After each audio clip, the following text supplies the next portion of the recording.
But first, to Eric Shawn with more on the hearing underway as we speak in New York City on a plot to kill U.S. political leaders, with Donald Trump being a potential target. Eric. Yeah, where you are, former President Trump, believed to be on the hit list of the alleged international assassin who is about to be arraigned here in federal court in Brooklyn. And authorities here believe that the suspect was sent here to potentially kill the former president, sent by Iran. The defendant is 46-year-old Asif Merchant. He is a Pakistani-born terror suspect who has a wife and kid in Iran. He is charged with trying to arrange the assassination of U.S. politicians or government officials right here on U.S. soil.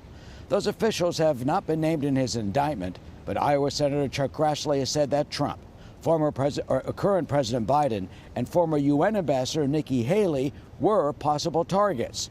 He arrived in our country from Pakistan in April, then flew from Houston, Texas, to New York City to meet with a confidential source and a pair of hitmen. Prosecutors say he paid those hitmen $5,000 to carry out his assassination plan. But you know, those hitmen turned out to be FBI undercover agents. They say here he is at the meeting with the confidential source in a hotel room, talking about the plot.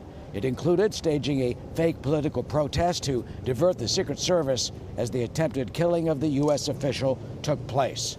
Quote, Merchant pointed to the target and repeatedly asked the CS to explain how the target would die.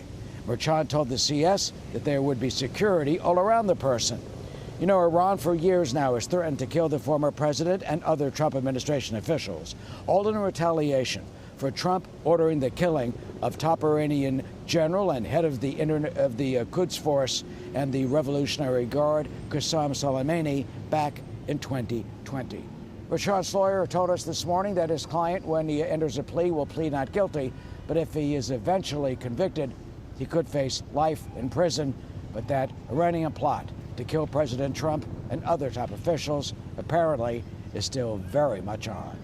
Back to you. Eric, thank you. Hey everyone, I'm Emily Campagno. Catch me and my co-hosts Harris Faulkner and Kaylee McEnany on Outnumbered every weekday at 12 p.m. Eastern, or set your DVR. Also, don't forget to subscribe to the Fox News YouTube page for daily highlights.